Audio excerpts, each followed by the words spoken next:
Over footage of a young woman in a wheelchair and a young man, the screen reads, "Taking Charge 2. Two stories of success and self-determination." Brian. The most important secret to success for me is perseverance. I'm never giving up. Dulce is signing. You are able to do anything with motivation. Justin. You have to have good skills in whatever you're trying to be successful in.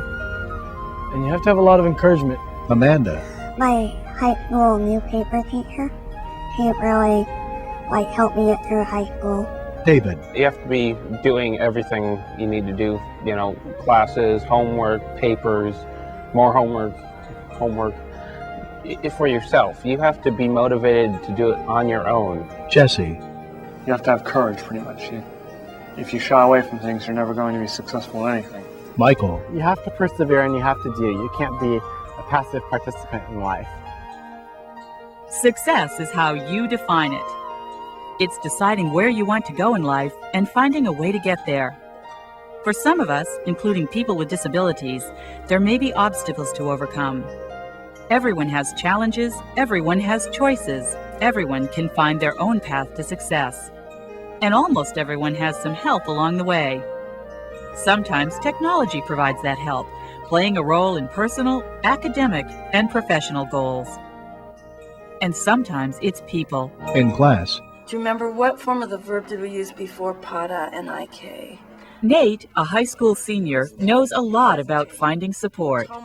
You gotta constantly ask questions. You gotta self-advocate, like they say all the time. You can do it. Okay. And that's what he does. Nate's learning disability makes some classes difficult, like Spanish. So he goes to tutoring after school. Let's divide it up into parts. The E is gonna make an A sound, so enter. Good. When Nate was very young, it took a while for anyone to realize what a struggle it was for him to learn to read. Even his family didn't understand. They'd be like, "Oh, well, you're faking it, you're playing around, you're just not trying hard enough or something." But I was trying. Besides having a learning disability, Nate changed schools several times between kindergarten and second grade. It made it hard for me to get things down. Like, I would be missing this and I would be like, "Oh, so how do I do that?" And the teachers would be like, "Oh, you don't know that?" And then they would just, wanting just to pass me or something like that. So, have you finished your report? Nate's mom wanted to help him, but conferences at his school were discouraging back then. I remember one time them saying that he was mildly retarded. And I remember just breaking down at that meeting and saying, "You can't put that on his record because my child is not mentally retarded." Nate goes outside. Fast forward past grade school and eventually a correct diagnosis. Support from his mother, his teachers, and his church kept him trying to succeed. And Nate himself began to take charge of his future. Once he decided, I'm going forward, regardless of my learning disability, he's been going, grades shot up. Just tremendously. It started in the middle of 9th grade, and it's been like that ever since. Nate went beyond going to tutoring and asking his teachers for help. He did some research, and he found a program that would encourage his dreams of a college education. I had looked on the internet, and my mom, I told her I was going to just see if they had any programs out there, internships that had, to do with people with disabilities, with any types of disabilities. And so I started looking, and I looked up and I found them do it. Nate, do you have something to add to that? A woman gives Nate a microphone. Just motivating yourself and just trying to improve your weaknesses. Do It at the University of Washington offers summer study sessions and year-round support and mentoring to college-bound students with disabilities. Nate approached his teachers for references, applied to the program, and was accepted. The overall program was really challenging to me. It really opened my mind. He is huge. In a Do It field trip to observe gorillas at the zoo, An instructor shared both scientific knowledge and her own personal story.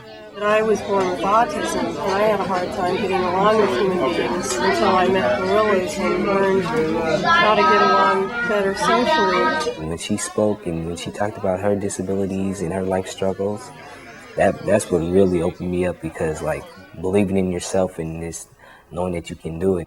After college, what I want to do is be a real estate agent and just have fun with life. Nate looked for support and found it. He met inspiring adults and connected with mentors in Do It. He recognized his own strength, and he learned how far it could take him.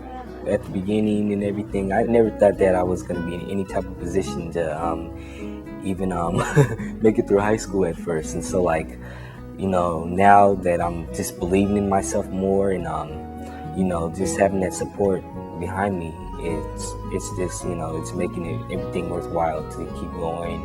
And I may keep struggling, but just keep going, and that's the most important thing. Elsewhere. Rosie! Come on, dog treat. You've heard it before. The longest journey begins with the first step. Jessie is just getting started.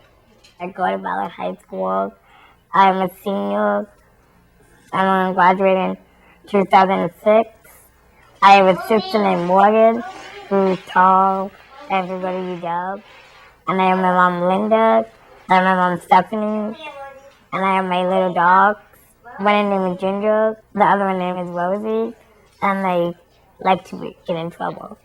Jessie's mom, Linda, a carpenter, built independence into their home. This is my bedroom. This is called the blue room, because I like the color blue. And over here is my sink and toilet.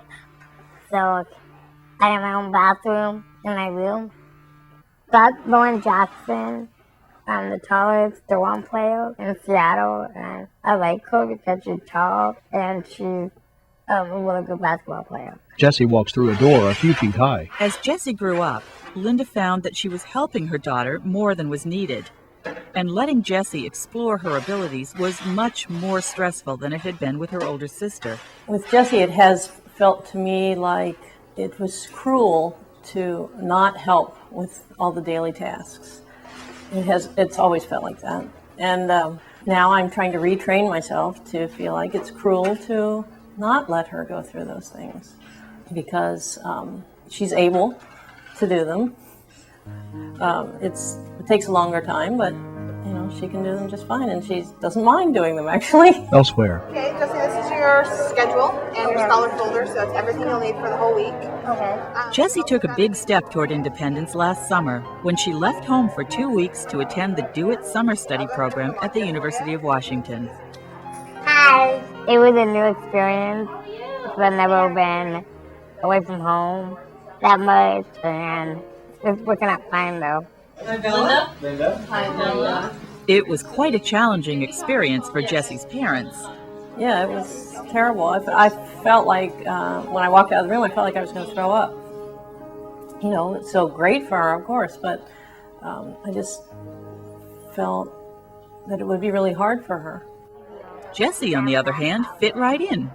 It's kind of fun for me to be around kids and grown-ups with different disabilities and wheelchairs, because I'm the only one in my family. The first thing you want to do is you want to find out about the schools you're interested in. Because Summer study was 2 weeks of classes, discussions, entertainment, and learning how to take charge. how does that fit in with my little scheme here? Because then you guys could feel like a big family instead of like just individual. Then you could like know who's around you and who's there to support you. I really think that Do It lit a little charge in her, and you know, it's burning. She came home from Do It really excited, of course, and just started doing things for herself. Like she would rush up and hit the paddles for wheelchair doors before I could get there, and started saying, you know, oh no, I want to put my own socks on today, and you know, just a lot of things that were different for her. In class. All right, good stuff. Okay, so you hang on to this, but it looks like you did well up there. Yeah. Ooh, muy bien. The biggest change was that Jessie took charge of her high school curriculum. She was determined to leave her special education program, which wasn't challenging enough. I was trying to get out of it so I could go and like do more academic classes so I could have homework and just be able to be more out in the hallways than trapped in one room. 36. Jessie's favorite classes include Spanish and math. Any others? El Español, Spanish. El español. Sí, señorita. Sometimes during the school day, when it's necessary, Jessie works with an assistant. She helps me get my books out.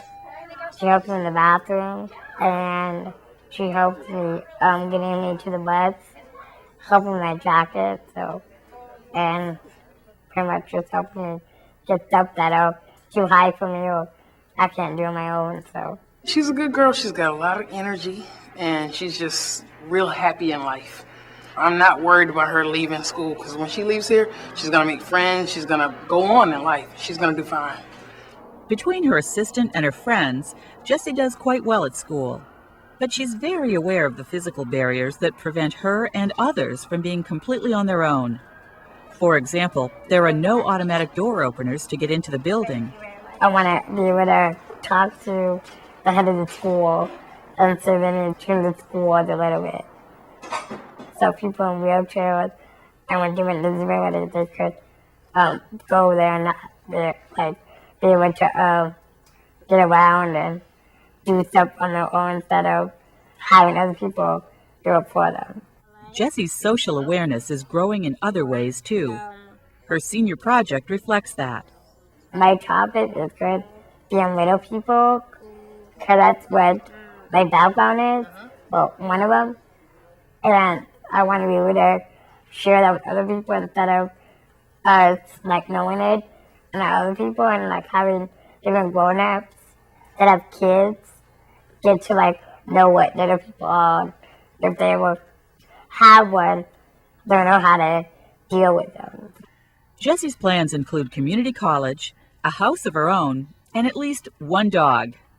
And she has advice for other students. Do the right thing, pretty much. Just follow your classes, do what your dream tells you, and then go do it. It's hard, but you can manage. Nate and Jessie have self-determination in common. They're learning to make their own choices and find their own paths to success. They're preparing to be independent adults. In your search for success, these suggestions may help you too. Define success for yourself. Set personal, academic, and career goals. Keep your expectations high. Understand your abilities and disabilities. Play to your strengths. Develop strategies to reach your goals. Use technology as an empowering tool. Work hard. Persevere. Be flexible. Develop a support network. Look to family, friends, and teachers. Amanda. I've always felt like that. My parents have taught me that I can do whatever I want. Darren. I don't think you have to be rich or famous to be successful. You just have to enjoy your life. Sakina. So you have to have determination and know where you're going, I guess. You can't be standing at the fork road saying, oh, maybe trying to walk down both paths at the same time. Joshua. Always be thinking, if you're willing to talk to anybody, do anything, just take everything in that you can. Experience, I think, is what builds success. Justin. You have to have patience. That's the main thing is patience. Katrina. It's important just to go ahead and pursue whatever interests you. Ivan. And you want to try to support other people who are trying to do the same thing. Marlon. Success is about making it happen. If you want it, you can have it. You just have to do it. For more information, contact Do It. On the World Wide Web, www.washington.edu/DOIT. Phone, voice, or TTY 206-685-DOIT. 3648. Address, Do It, University of Washington, Box 355670, Seattle, Washington 98195-5670. Director Cheryl Bergstaller. The content of this video is based upon work supported by the National Science Foundation under Cooperative Agreement number HRD 0227995 and the Mitsubishi Electric America Foundation. Any opinions, findings, and conclusions or recommendations expressed in this product do not necessarily reflect the views of the funding sources. Copyright 2006, University of Washington.